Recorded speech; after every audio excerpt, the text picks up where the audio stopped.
l'illusion d'une vérité unique. Dit autrement, la parole romanesque, fluide et fuyante, échappe à l'autorité patriarcale, mais aussi et surtout à l'hégémonie coloniale pour s'affirmer en tant que puissance subversive de l'imaginaire. Ben Jelloun avance, Jean Dejoux, a choisi la fable et la pluralité des voix pour dire le malaise d'une société en transition. Fin de citation. Superposition des voix. Absence de frontières entre réel et imaginaire. Porosité entre histoire et mythe. Flou entre masculin et féminin. Indétermination entre récit romanesque et discours de la halqa, de l'oralité.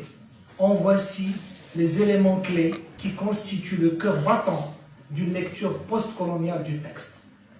Dans un contexte marocain marqué par les sévices du colonialisme et les crises identitaires, Ben Jelloun brandit l'ambiguïté comme une arme poétique et politique. Poétique dans la mesure où elle résiste aux normes esthétiques figées des récits réalistes. Politique puisqu'elle se dresse contre les discours dominants qui tentent d'enclaver l'identité dans une forme close. Un premier point, l'ambiguïté comme poétique narrative. Dès l'incipit de l'enfant de sable, le lecteur est immédiatement propulsé dans un univers mouvant qui refuse de délivrer une certitude, d'instaurer une atmosphère de réalité et où le récit échappe sans cesse à l'univocité. Je suis conteur. Je vous apporterai un récit. Peut-être il est vrai, peut-être il est inventé. Ce début du roman inscrit le récit dans l'héritage de la halqa, ce milieu populaire réservé au souk et où le lecteur vacille entre fiction et réalité. Ainsi, le récit ne contient pas une seule voix. Il multiplie les points de vue, les narrateurs et les fragments. Le premier conteur ploie devant d'autres, parfois contradictoires, qui réapproprient et modifient le récit. Chaque conteur, confesse le narrateur, a pris ma vie et l'a tordue à sa manière. Une telle polyphonie installe une réelle poétique de l'ambiguïté. L'histoire refuse d'avancer linéairement. Le récit se fragmente, se contredit, se reprend et parfois s'interrompt définitivement, poussant le lecteur à reconstituer lui-même une unité de sens et un fil conducteur harmonieux et logique. Une telle instabilité narrative est à l'image même de cette histoire ambiguë d'Ahmed, l'enfant de Sal, 8e fille d'un riche commerçant, déclaré garçon par son père, obsédé par la transmission patriarcale. Ce comportement étrange, peut-être fou même, du père qui décide de travestir l'identité de l'enfant trahit une ambiguïté essentielle, celle du genre et de l'existence sociale. Je sais, déclare Ahmed Zahra, je sais, j'ai un corps de femme, j'ai un comportement d'homme. Ou plus exactement, on m'a appris à agir et à penser comme un être naturellement supérieur à la femme. Tout me le permettait. La religion, le texte coranique, la société, la tradition, la famille, le pays et moi-même. Fin de citation. L'ambiguïté du récit épouse d'ores et déjà l'ambiguïté du destin d'Ahmed Zahra. Si le lecteur ignore à quelle voie se fier, le narrateur ne sait pas qui il est. Il ne parvient pas à décrypter l'énigme dont il est le protagoniste.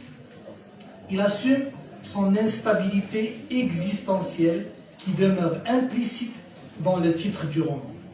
En tant que matière mouvante, le sable, insaisissable et fragile, le sable renvoie à cette identité précaire de l'enfant constamment menacé d'effondrement.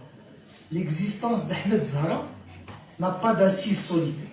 Elle peut s'écrouler en moindre souffle, à l'instar d'un château de sable. Tout ce que je suis, déclare-t-elle, repose sur une histoire inventée. L'ambiguïté devient dans ce cas une forme de liberté, dans ce sens qu'elle empêche l'auditoire et donc le lecteur avec lui de consommer passivement une histoire préfabriquée. Le récit met en exergue des types d'écriture secondaire aussi, tels que le journal intime, les fragments de manuscrits qui rendent les pistes brouillées. Lorsque la voix d'Ahmed Zahra surgit, elle s'obstine à ne pas apporter de réponse. Je me suis inventé des vies, dit-elle. Je me suis inventé des morts. Tout cela n'est qu'une histoire. Même les témoignages les plus intimes du protagoniste sont traversés par l'incertitude. Le possible fictif. Un texte note Roland Barthes est un tissu de citations, issu de 1000 foyers de culture. L'enfant de sable procède effectivement à la dissolution de l'identité narrative dans ce tissu intertextuel et polyphonique. Cette esthétique de l'ambiguïté correspond ensemble à une volonté de résistance au réalisme classique, à ses normes de cohérence. En refusant un récit univoque, une narration linéaire, une progression cohérente, Ben Jelloun inscrit son roman dans une modernité littéraire et brandit l'ambiguïté en tant qu'arme esthétique contre toute domination du sens. Ainsi, pour terminer, le roman de l'auteur marocain fonde les assises d'une véritable poétique de l'ambiguïté.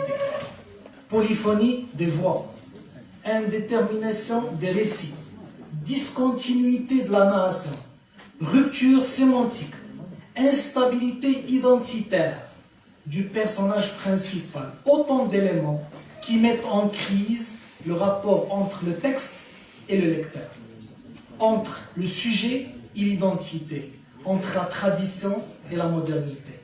Loin d'être un dysfonctionnement, une anomalie, l'ambiguïté s'avère donc une stratégie narrative consciente, un moyen de rendre le doute le lieu même de la vérité romanesque. Merci beaucoup.